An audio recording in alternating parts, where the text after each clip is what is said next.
Coucou les lecteurs et les lectrices, j'espère que vous allez bien. On se retrouve aujourd'hui pour parler d'un roman pour lequel vous avez voté il y a déjà quelques temps, et ce roman ce n'est autre que Vampiria America, le tombeau des immortels de Victor Dixon aux éditions Robert Laffont.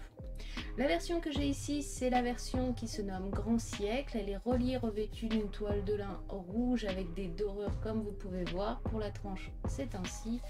L'arrière, pas de surprise.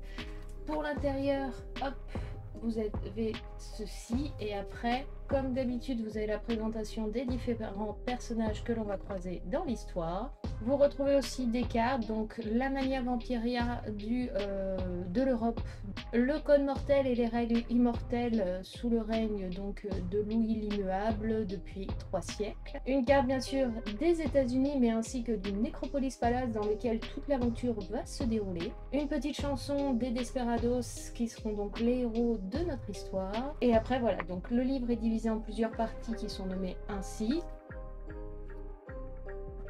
Le chapitrage se fait ainsi, donc vous pouvez bien suivre quel personnage vous suivez et à quel moment de leur aventure vous êtes. Donc là on suit Raphaël, là vous avez le jour et l'heure, et ainsi depuis combien de temps leur tentative de kidnapping est en cours et combien de temps il leur reste. Donc voilà, c'est assez sympathique pour suivre bien l'histoire.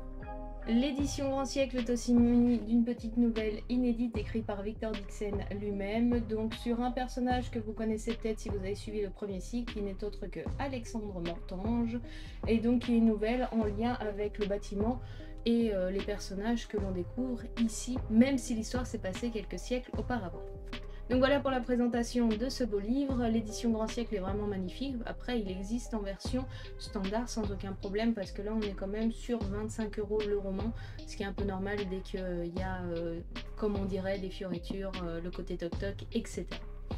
Bref, revenons un petit peu au niveau de l'histoire pour la présentation du livre. L'univers de Vampiria aujourd'hui qui s'étend donc à 4 romans, un premier cycle d'une trilogie où on suivrait certains personnages qui sont donc terminés sur le dernier roman, et cette nouvelle trilogie qui démarre aujourd'hui aux États-Unis avec Vampiria America. Et vous retrouvez aussi 2 BD qui s'appellent Inquisition, qui pour le moment vous avez 2 tomes, je ne sais pas si c'est fini ou si ça continue, mais en tout cas il y a 2 tomes actuels. Vous avez aussi un jeu de tarot et un jeu de société si vous voulez vous plonger encore et un peu plus longtemps dans l'univers de Vampiria. Donc Vampiria, c'est une uchronie à la fois féerique et horrifique. Pour la petite histoire du premier cycle, c'est très simple. On est en l'an 1715. Le roi Louis XIV, à l'aube de sa mort, a décidé de figer l'Europe et tout le reste du monde dans les ténèbres en se transformant en vampire. Depuis, il règne sans partage sur la Mania Vampiria, qui réunit donc son royaume ainsi que tous ses royaumes vassaux et qui s'étendent à tout le reste du monde, que ce soit les Amériques ou alors l'Asie ou peu importe.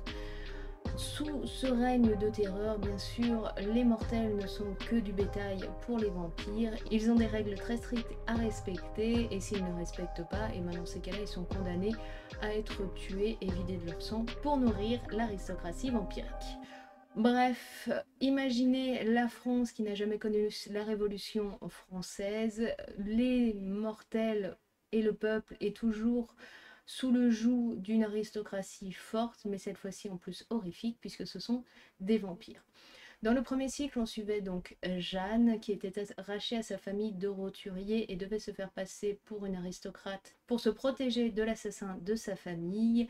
Elle est par conséquent envoyée à la cour de Versailles en tant qu'orpheline, où le roi la récupère en tant que pupille, où elle intègre donc l'école pour devenir future écuyer du roi. De là, elle va devoir jongler entre les différentes facettes de sa personne et les différentes intrigues qu'il y a au sein de son école et de la cour de Versailles pour pouvoir survivre, venger sa famille et peut-être libérer la France du joug de ce roi si cruel. On suivait donc notre héroïne avec plusieurs autres personnages à travers différentes histoires, puisque c'était une trilogie. Le premier se passait plutôt autour de la cour de Versailles et puis ses alentours avec l'école et autres. Le second, on était au cœur de Paris, dans les rues de Paris, pour retrouver l'ennemi juré du roi Louis. Et dans le troisième tome, on se retrouvait aux Caraïbes, puisque notre héroïne devait se lier à un homme pour renforcer le pouvoir du roi.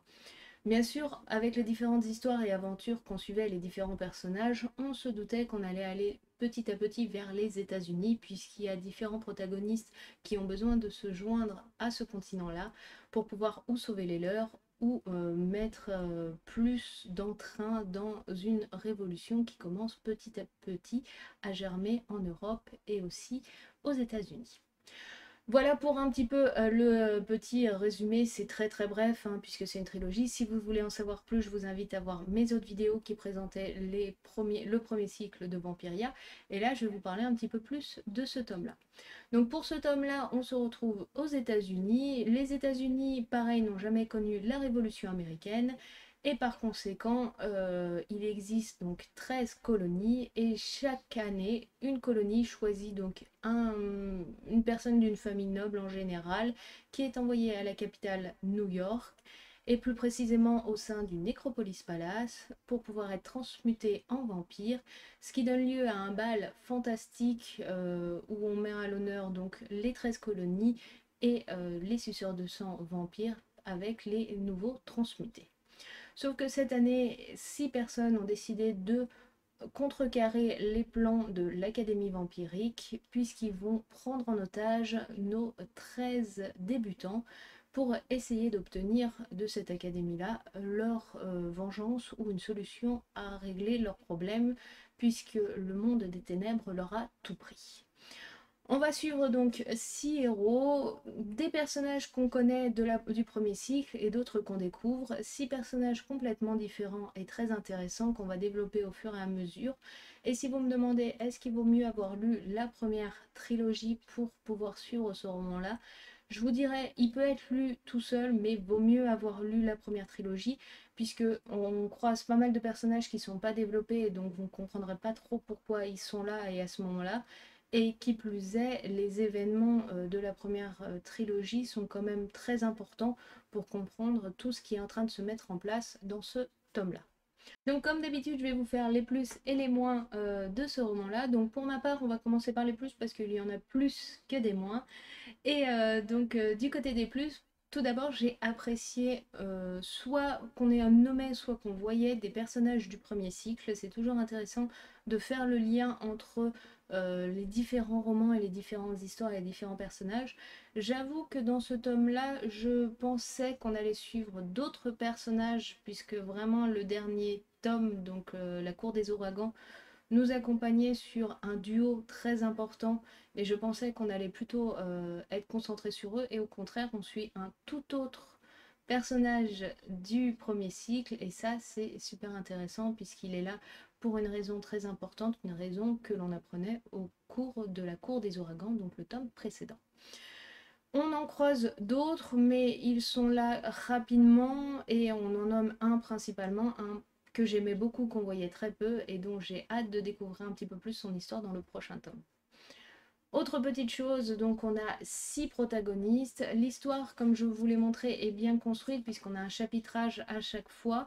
Et lors du premier tour de cadran, donc avant la prise d'otage, on nous présente chaque personnage. Donc pourquoi il en est venu à rejoindre la machination et donc les Desperados et comment il se sent actuellement. Donc souvent on fait un tour sur le présent, puis on passe dans le passé et on va faire ça sur nos 6 différents protagonistes pour apprendre à les connaître et c'est ça qui est super parce qu'on va découvrir des personnages diamétralement opposés que rien n'aurait dû réunir et qui pourtant aujourd'hui vont se tenir main dans la main pour pouvoir obtenir de l'Académie vampirique tout ce qu'on leur a enlevé. Ce que j'ai beaucoup aimé aussi à travers ce roman-là, c'est bien sûr l'évolution de nos personnages, parce que, comme je vous dis, je pense que la plupart des personnages, s'ils s'étaient rencontrés en dehors de cette machination-là et en dehors de ce qu'ils avaient perdu, ils auraient même pu être plus ennemis qu'amis. Il y a différentes nationalités, différentes religions, différents niveaux de vie sociétale. On a vraiment là un panel très riche et pourtant très différent qui vont donc s'unir, se renforcer ensemble, qui vont changer leurs croyances, qui vont évoluer en découvrant un petit peu plus, en mettant un pas un peu plus dans le monde des autres, monde qu'ils ignoraient ou refusaient de voir, découvrir que parfois ceux qui nommaient leur ennemi juré ne le sont peut-être pas, c'est simplement une mésentente ou une méconnaissance de ces personnes-là qui fait qu'ils avaient cette vision-là de ce monde-là. Bref, leur évolution est très intéressante et très riche. On a des love interests qui se mettent doucement en place, etc. On a plusieurs histoires qui se construisent. J'ai beaucoup aimé pas mal de personnages. J'ai un gros coup de cœur pour l'Indien du groupe qui, lui, a sacrifié beaucoup pour essayer de sauver son peuple et va encore sacrifier beaucoup pour sauver les Desperados, en qui il a tout donné et qui croit en eux. Et ça, c'est assez intéressant de voir, lui, son évolution, malgré que ça soit l'un qu'on suit le moins dans l'histoire. Imaginez-vous enfermé dans un bâtiment qui est donc fermé hermétiquement. La seule personne qui puisse l'ouvrir, c'est la sorcière de votre groupe, mais par précaution, elle va le laisser fermer, sauf quand il y aura des échanges, soit d'otages, soit de ce qui est demandé par nos Desperados. Et au sein de ce bâtiment-là, la surprise est qu'une créature est enfermée avec eux, et cette créature a décidé de tous les tuer et les dévorer quoi qu'il arrive.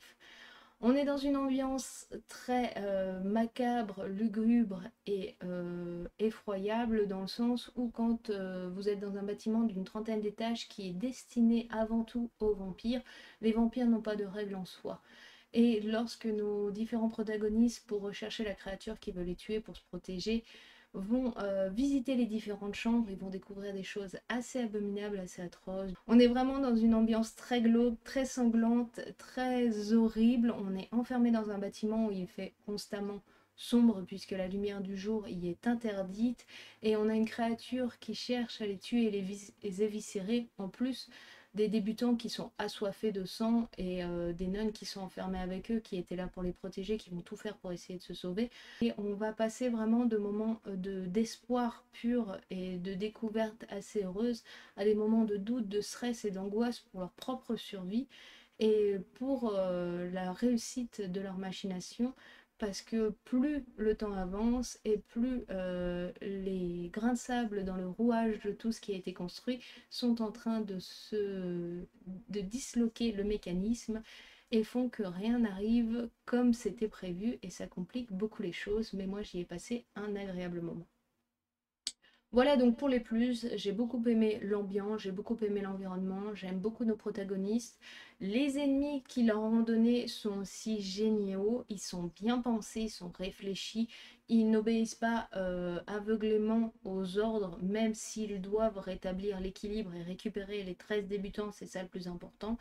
Ils vont quand même essayer de manipuler, de trouver des solutions pour punir les 6 Desperados, récupérer leurs débutants, mais surtout ne pas perdre la face aux yeux du monde et surtout aux yeux de la France et du roi Louis.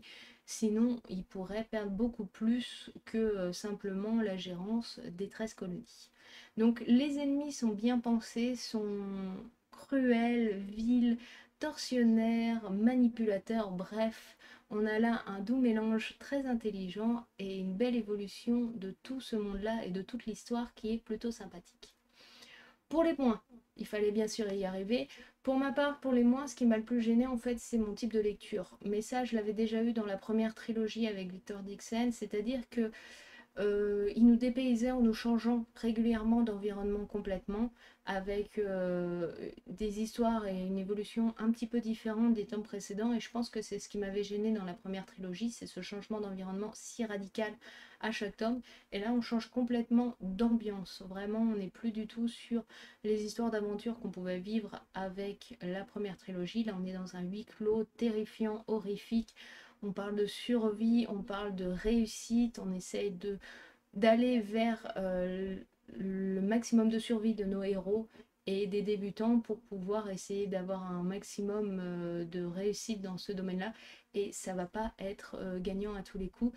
Et ça nous met un côté très haletant, très stressant, très angoissant dont je n'avais pas l'habitude, que j'ai apprécié, mais qui m'a un peu déstabilisé par moments et m'a fait souffler et m'a fait un petit peu rager par rapport aux différents événements qui leur arrivent. mais je dirais c'est un plus et un moins à la fois. C'est un dépaysement total en termes d'écriture et de façon de réfléchir de l'histoire. Pour l'environnement, on est enfermé dans le Necropolis Palace, donc un environnement très clos, très restreint, encore plus que la cour du roi Soleil. Donc effectivement, l'ambiance peut être un petit peu différente, mais voilà, ça peut vous perturber si vous aviez l'habitude et que vous aimiez la façon d'être écrit des premiers romans de Victor Dixon. Là, on est sur quelque chose de complètement différent. Bref, si je devais vous donner donc mon avis complet là-dessus, j'ai apprécié ma lecture. Il a fallu que j'arrive jusqu'au bout de l'histoire pour vraiment l'apprécier parce que sur la fin, on a vraiment des hauts et des bas très très forts. On est vraiment dans un grand 8 assez violent. Et ce changement d'émotion assez brutal m'a mis très mal à l'aise sur certains moments où j'étais entre je déteste cette histoire et génial, j'adore. Arrivé à la fin du roman, j'ai vraiment adoré ma lecture, j'ai apprécié ce qui se passe et comment ça se déroule. Donc j'ai vraiment aimé ma lecture, mais il a fallu que j'aille vraiment jusqu'au bout pour l'apprécier parce que le grand 8 pour moi c'est à double tranchant, mais là c'était plutôt gagnant. J'ai beaucoup aimé les personnages, leur développement qui est fait par chapitrage passé et présent, avec leur évolution, la vision, on change différemment de personnages avec leurs buts, etc., qui sont à la fois complètement différents et à la fois ils ont un but commun très important tous les six, ils doivent arriver au bout pour obtenir ce qu'ils veulent. L'évolution est très intéressante, j'ai hâte de poursuivre l'histoire et de voir comment ça va arriver dans l'avenir. On est entre espoir et désespoir qui est très impressionnant et très important, avec des moments où on espère jusqu'au bout que tout réussisse et tout survivre, et des moments où on sait que rien ne se passera comme il était prévu et ça va être un petit peu dur. Donc ce mélange est bien fait, les infos et l'évolution de l'histoire nous est distillée comme il faut au compte-gouttes par les différents protagonistes. On doute de certains, on en découvre d'autres. Le fait de recroiser d'anciens personnages, c'est très intéressant. Bref, une lecture quand même très agréable. Je vous conseille plutôt en automne, l'ambiance s'y prêtera beaucoup plus avec un temps un petit peu plus froid, surtout quand vous êtes enfermé au sein d'un bâtiment qui est donc hermétiquement clos avec une bête qui veut vous tuer à chaque instant. Donc voilà les amis, c'était la présentation pour moi de Vampiria America. Je sais pas vous si le bouquin va vous plaire, mais si c'est le cas ou s'il vous tente, dites-le moi en commentaire, je me ferai un plaisir de vous lire et vous répondre. Si vous avez des questions, n'hésitez pas non plus en commentaire. Je vous fais pas de vote parce que faut que je vous présente Beast of Prey qui arrivera dimanche. En attendant, moi je vous remercie d'avoir suivi la vidéo, je vous fais tout plein de bisous. Je vous souhaite un très bon jeudi et je vous dis à très bientôt. Allez, ciao, bye bye!